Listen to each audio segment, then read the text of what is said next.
Assalamualaikum warahmatullahi wabarakatuh. Di sini kami dari kelompok 8 ingin memaparkan sebuah materi tentang sejarah peradilan tata usaha di Indonesia. Kami dari kelompok 8 beranggotakan yaitu Nur Hafizah, Hana Yustisa, kemudian Mbak Dian Ligian, kemudian ada Mbak Anissa Nurlaila, dan terakhir ada saya sendiri selaku moderator dari kelompok 8, Vio Silvia Mursiono. Silakan Mbak Nisa bisa dimulai untuk membacakan slide pertama. Pada slide pertama, menjelaskan mengenai peradilan tata usaha negara dalam Undang-Undang Nomor 5 Tahun 1986, di mana dalam undang-undang ini dinilai sudah tidak sesuai dengan perkembangan kebutuhan hukum masyarakat dan kehidupan tata negara berdasarkan Undang-Undang tahun 1945.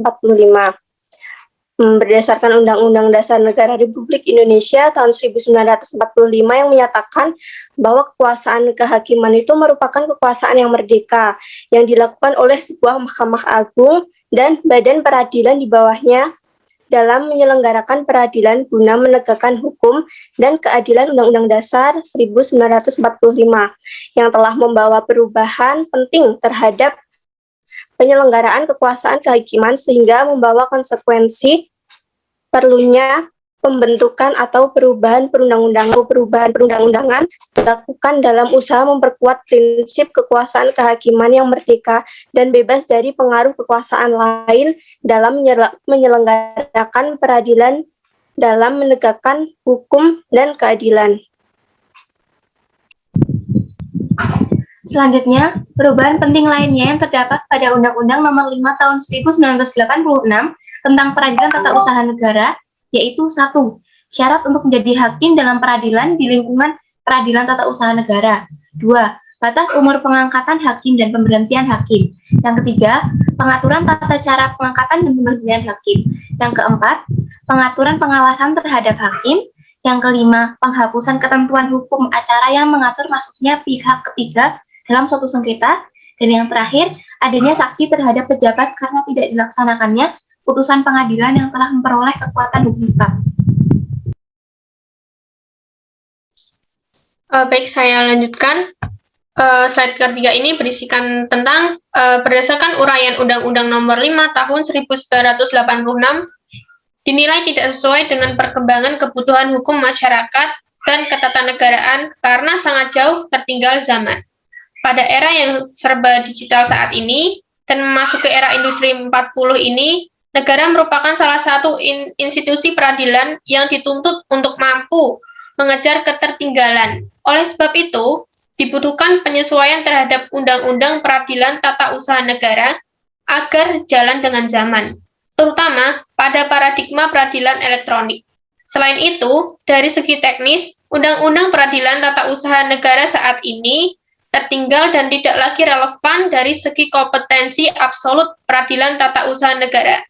Mengenai forum upaya administratif sebelum mengajukan gugatan di peradilan TUN, kejelasan forum pengadilan yang berwenang mengadili sengketa TUN setelah menempuh upaya administratif, serta mengenai hukum acara dan hukum yang tersedia dalam beracara di peradilan TUN, dikarenakan sudah tidak sesuai dengan undang-undang lainnya yang mengatur kompetensi peradilan TUN dan mengatur sempalan hukum acara peradilan TUN, baik dari segi waktu penanganan perkara maupun forum pengadilan yang berwenang. Kewajiban upaya administratif dan upaya hukum yang dapat ditempuh. Maka dari itu, dapat disimpulkan bahwa perlu diadakannya pembaruan substansial bagi Undang-Undang Peradilan TUN dari segi kompetensi absolut dan hukum acara peradilan TUN sesuai dengan pembahasan. Selanjutnya, pasal-pasal yang diubah UU Nomor 9 Tahun 2004. Pasal 1. Satu pengadilan adalah pengadilan tata usaha negara dan pengadilan tinggi tata usaha negara di lingkungan peradilan tata usaha negara. 2. Hakim adalah hakim pada peradilan Tata Usaha Negara dan hakim pada Pengadilan Tinggi Tata Usaha Negara.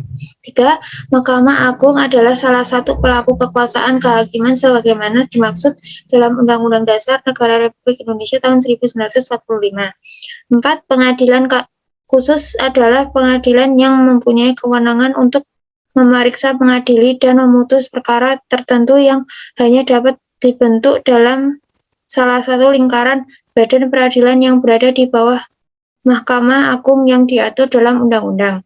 5. Hakim ad hoc adalah hakim yang bersifat sementara yang memiliki keahlian dan pengalaman di bidang tertentu untuk memeriksa, mengadili, dan memutus suatu perkara yang pengangkatannya diatur dalam undang-undang.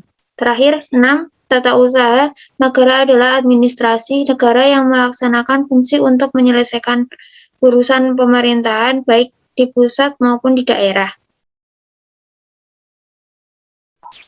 Selanjutnya, ketentuan pasal 9A diubah sehingga pasal 9A berbunyi sebagai berikut.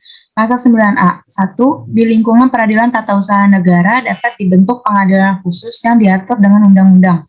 Kedua, pada pengadilan khusus dapat diangkat hakim ad hoc untuk memeriksa, mengadili, dan memutus perkara yang membutuhkan keahlian dan pengalaman dalam bidang tertentu dan dalam jangka waktu tertentu. Ketiga, ketentuan mengenai syarat dan tata cara pengangkatan dan pemberhentian serta tunjangan hakim ad hoc diatur dalam ketentuan peraturan perundang-undangan. Keempat, di antara pasal 13 dan pasal 14 disisipkan 6 pasal, yakni pasal 13A, pasal 13B, pasal 13C, pasal 13D, pasal 13E, dan pasal 13F yang berbunyi sebagai berikut. Dalam pasal 13A, 1. Pengawasan internal atas tingkah laku hakim dilakukan oleh Mahkamah Agung.